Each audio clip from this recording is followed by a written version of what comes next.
Care-i treaba cu iPhone-ul ăsta mai subțire, care teoretic e mai slab decât un Pro Max și o să fie mai scump? Nu, stai liniștit, nu e vorba de iPhone 16, nu anul ăsta se va întâmpla chestia asta, dar sunt destul de multe informații pe internet în ultimele 3-4 zile despre un iPhone 17 Slim sau Air. Că mulți îi spun Air, ar fi mai logic să-i spun într-adevăr Air, pentru că Apple are deja patentat numele ăsta pentru dispozitivele foarte subțiri. Acum îmi vin foarte multe întrebări în minte și cred că ar fi momentul să le răspundem puțin. De ce se numește Air și Slim? Dacă o să-i ajută pe Apple să vândă mai multe telefoane? De ce nu o să aibă atât de multe camere pe el? Dacă merită să-l cumperi față de generația respectivă, 17 Pro sau Pro Max-ul?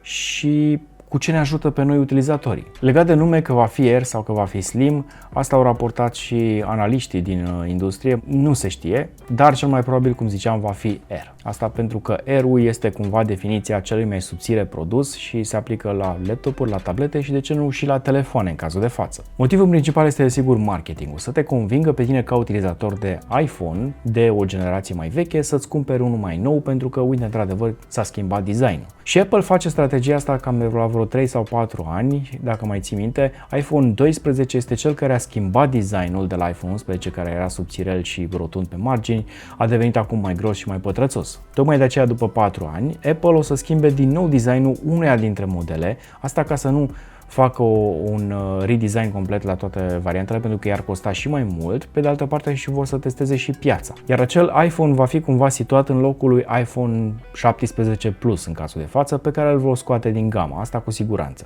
Și asta pentru că nu s-a vândut destul de bine, iar acel Plus în denumire nu prea te dă o încredere, cum să zic, semnificativă, cum că ar fi situat așa cum l-a gândit Apple între variantele normale și variantele Pro. Pentru că diferența de preț destul de mică îi împingea pe oameni să se ducă către varianta Pro. Acum, fiind mai slim și fiind singur din gama respectivă mai subțire, automat oamenii o să fie mai tentați de el. Pe de altă parte, se zvonește că ar fi mai scump.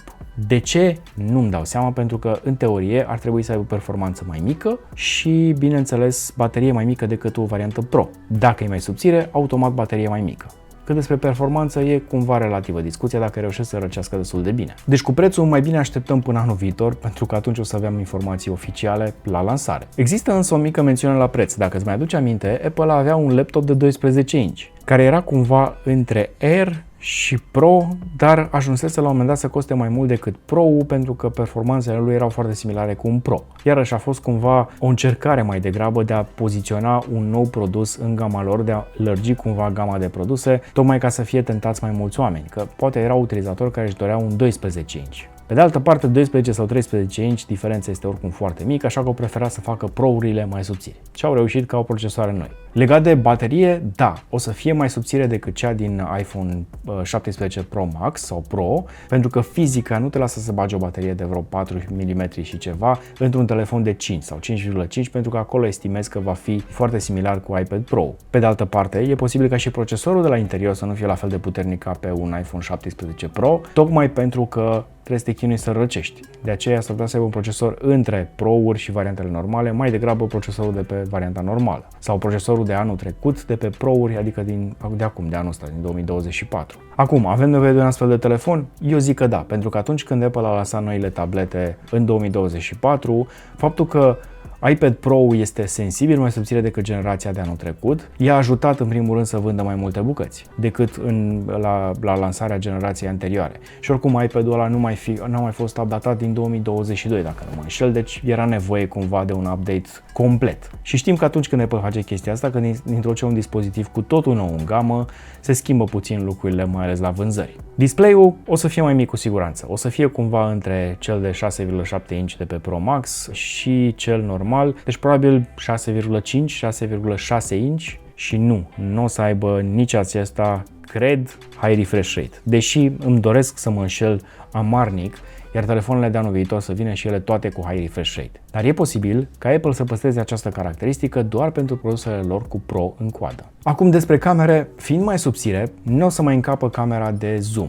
de tele, pentru că acolo există un set de lentile destul de masiv, ca să spunem așa, de aceea există și camera bump-ul destul de mare pe iPhone și grosimea lui este sensibil mai mare ca să poată să introducă camera respectivă acolo. Fiind atât de subțire, nu vrei să aibă un camera bump extrem de mare, tocmai de aceea o să renunțe probabil la camera respectivă și fiind situat Mai jos de variantele Pro o să aibă probabil doar o cameră de ultra-wide, destul de bunicică, și o cameră de wide cu o deschidere de 22-24 de mm echivalent pentru camera principală cu care o să faci probabil cele mai multe poze. Camera de pe față o să primească un senzor de 24 de megapixeli. Astea sunt informații ceva mai realiste pe care le-am văzut în ultima vreme pe internet și asta este bine pentru că facem cu toții foarte multe selfie-uri și mai nou ne filmăm și cu camera frontală a telefonului.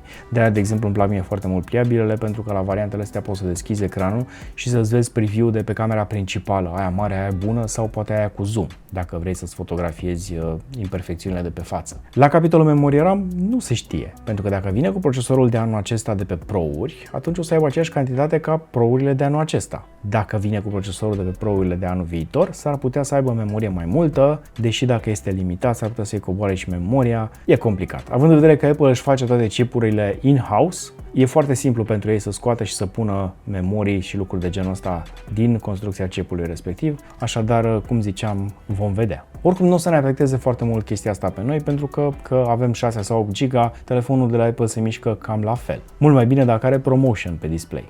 Așadar, sunt curios. Îți dorești un iPhone mai subțire? Pentru că din ce am văzut eu, te obișnuiești cam după o săptămână, două cu dimensiunile telefonului și nu prea-ți mai pasă. Care 7 sau 8 sau 8,5 mm?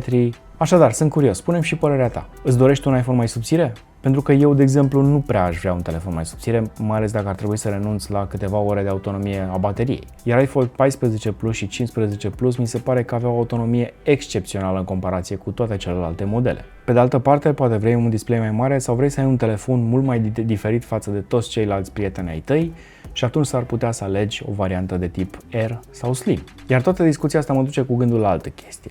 Dacă Apple nu lansează anul ăsta nicio variantă nouă de ochelari, de exemplu, pentru realitate virtuală și augmentată și probabil se gândește doar în 2025 sau 2026 la un nou upgrade, nu vine cu un telefon care va arăta diferit anul acesta. Practic toată linia de modele din 2024 o să fie un upgrade incremental care nu o să aducă foarte mult în plus. Se va insista, bineînțeles, foarte mult pe inteligența artificială. O să vină probabil și ei cu variante de abonament după un an de utilizare, când ți-l dau gratis și aia probabil o să fie, cred că pe toate modelele, sper eu, și nu doar pe Pro-uri.